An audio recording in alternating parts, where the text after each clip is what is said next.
샬롬 할렐루야. 요한복음 3장 3절에서 8절입니다. 예수께서 대답하여 이르시되 진실로 진실로 네게 이르노니 사람이 거듭나지 아니하면 하나님의 나라를 볼 수 없느니라. 니고데모가 이르되 사람이 늙으면 어떻게 날 수 있사옵나이까? 두 번째 모태에 들어갔다가 날 수 있사옵나이까? 예수께서 대답하시되 진실로 진실로 네게 이르노니 사람이 물과 성령으로 나지 아니하면 하나님의 나라에 들어갈 수 없느니라. 육으로 난 것은 육이요 영으로 난 것은 영이니 내가 네게 거듭나야 하겠다 하는 말을 놀랍게 여기지 말라.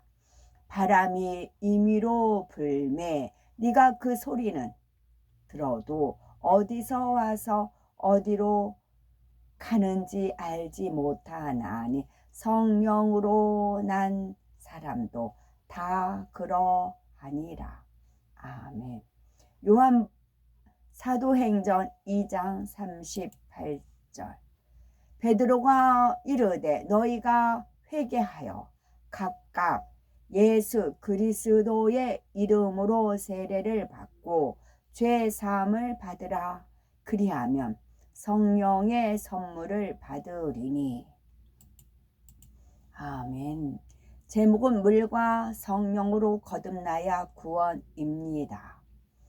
바리새인들은 모세의 율법을 철저히 지키고 조상 대대로 내려오는 전통을 소중히 여겼습니다. 그들은 부활과 천사와 종말론 그리고 메시아가 오신다는 것을 믿었고 나름대로 하나님을 잘 믿는다는 이스라엘의 지도층이었습니다. 그런데 예수님께서는 이들을 향해 화 있을진저 하며 호되게 책망하시죠. 겉모습은 거룩한 채 하나 속마음은 탐욕과 방탕으로 가득해 회칠한 무덤 같았기 때문입니다. 하나님의 말씀을 가르치는 위치에 있었음에도 예수님께서 전파하시는 진리를 깨닫지 못하고 오히려 예수님을 배척하며 죽이고자 하였죠. 니고데모는 바리새인이지만 선한 중심을 소유하고 있었습니다. 예수님께서 행하시는 기사와 표적을 보면서 하나님께로부터 오신 분이라 여긴 것만 봐도 알 수가 있겠죠. 그는 유대 최고 해위 기관인 산헤드린 공회 회원이며 사회적으로는 최고의 권력과 부와 명성을 가진 상류층 인사였습니다. 율법에 정통하고 철저히 지키는 그였지만 날이 갈수록 진리에 대한 갈급함은 더 깊어 갔습니다. 그의 눈에는 기사와 표적을 행하며 복음을 전하시는 예수님이 연히 사람과 달라 보였죠. 예수님께서 선포하시는 모든 말씀은 확신에 찬 진리의 말씀이었고 그분의 가르침 속에서 알 수 없는 권세가 느껴졌습니다.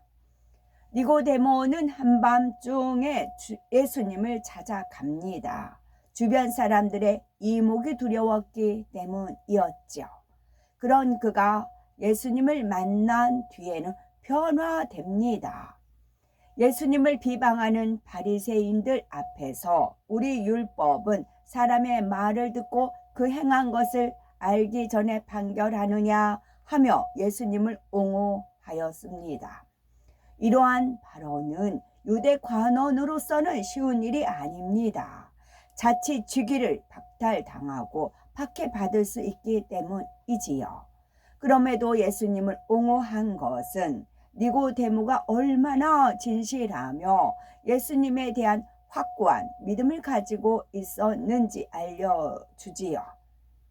예수님께서 십자가 처형을 당하여 운명하셨을 때 몰약과 침향 섞은 것을 가지고 와서 장사 지낸 것만 보아도 알 수 있지요. 니고데모는 예수님을 만나 납비여 우리가 당신은 하나님께로서 오신 선생인 줄 아나이다. 하나님이 함께 하시지 아니하시면 당신의 행하시는 이 표적을 아무라도 할 수 없음이니이다 하고 존경의 의미를 담아 고백하였습니다. 예수님께서 죽은 사람을 살리고 소경의 눈을 뜨게 하며 벙어리를 말하게 하고 걷지 못하는 자를 걷게 하는 등 사람으로서는 할 수 없는 놀라운 권능을 행하시는 것을 보고 선한 양심 속에 하늘에서 오신 분이라 생각한 것입니다. 그런데 니고데모의 고백을 들으신 예수님께서는 네 말이 옳다라고 하시는 것이 아니라 사람이 거듭나지 아니하면 하나님 나라를 볼 수 없느니라 말씀하십니다. 이는 영적으로 무지한 니고데모를 깨우쳐 주시기 위함이었지요. 니고데모는 예수님의 말씀이 무슨 뜻인지 이해할 수가 없었습니다. 사람이 거듭나지 아니하면 하나님의 나라를 볼 수 없다니 어떻게 사람이 2번 태어날 수 있단 말인가? 그래서 니고데모는 예수님께 사람이 늙으면 어떻게 날 수 있삼나이까? 2번째 모태에 들어갔다가 날 수 있삼나이까? 라고 되물었지요. 사람이 한번 태어나면 다시 어머니 뱃속에 들어갈 수 없음은 자명한 사실이지만 영적으로 깨우치지 못하니 육적인 질문을 할 수밖에 없었던 것입니다. 이에 예수님께서는 사람이 물과 성령으로 나지 아니하면 하나님 나라에 들어갈 수 없느니라. 육으로 난 것은 육이요 성령으로 난 것은 영이니 내가 네게 거듭나야 하겠다 하는 말을 기이 여기지 말라 말씀하십니다. 천국에 들어가려면 누구든지 물과 성령으로 거듭나 영이 다시 살아나야 할 것을 알려주신 것이지요. 그러면 사람의 영이 어떻게 죽게 되었으며 어떻게 해야 물과 성령으로 거듭나 영원한 천국에 들어갈 수가 있을까요? 첫사람 아담은 이 땅의 흙으로 지어졌지만 생기 곧 하나님의 근본된 능력이 들어가자 영적인 존재가 되었습니다. 즉 살아있는 영, 생명이 되었지요. 그런데 하나님께 불순종하여 범죄하니 죄의 싹슨 사망이라는 영계의 법칙대로 영이 죽고 말았습니다.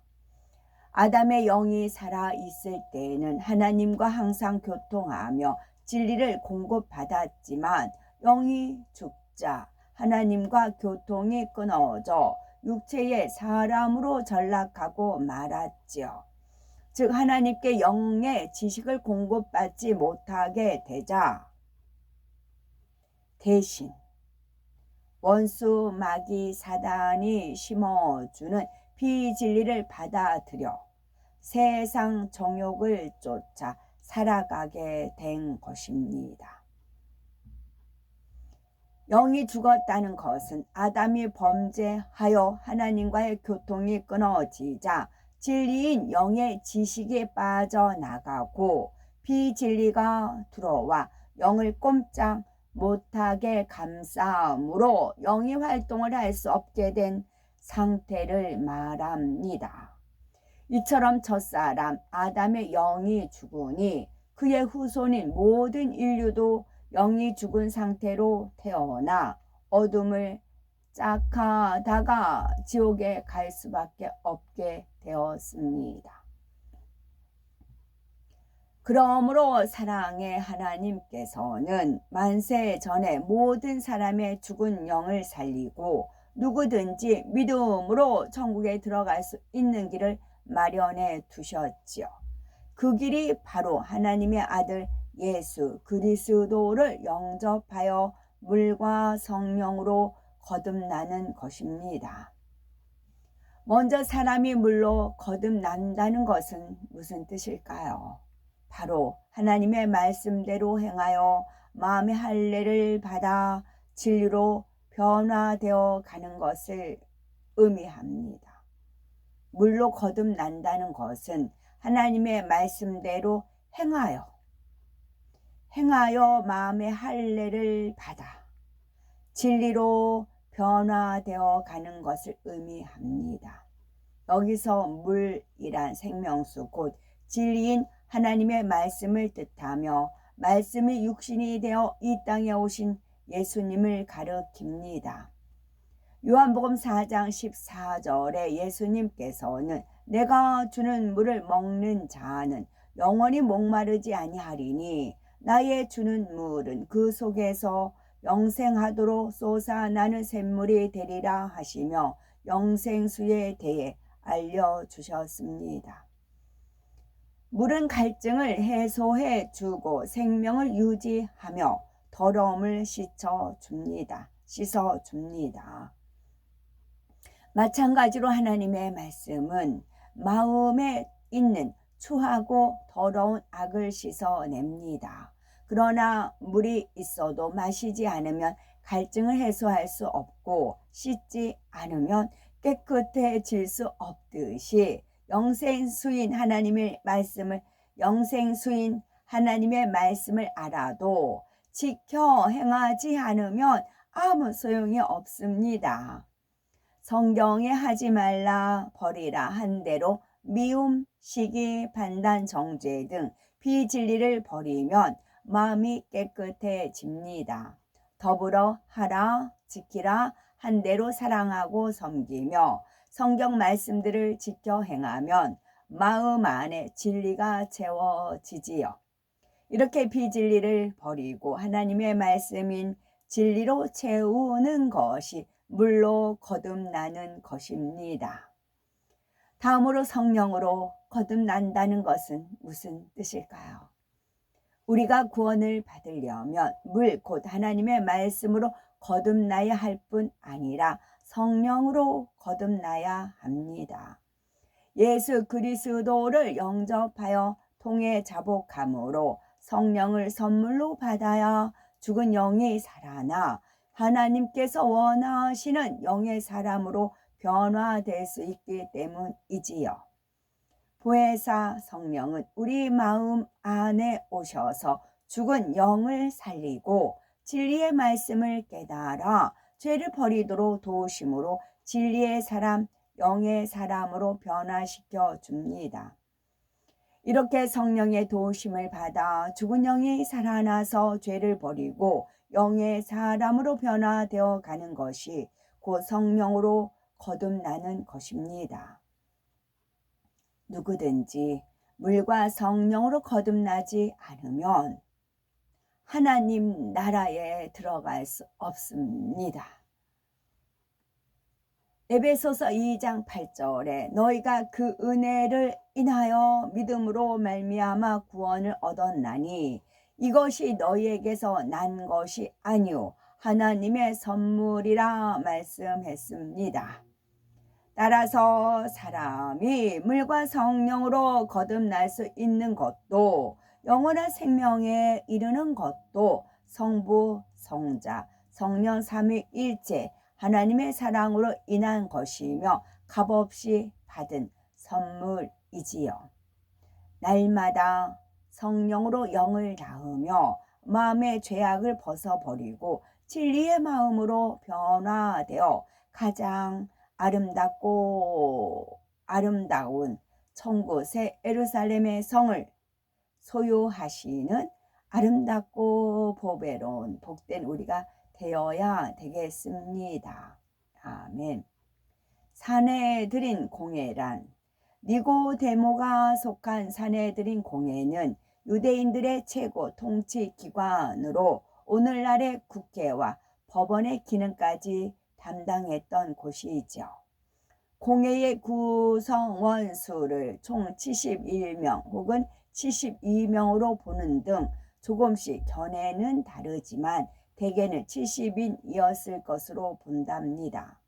최고의장은 대제사장으로 그 구성원은 제사장, 장로, 서기관이었답니다. 아멘.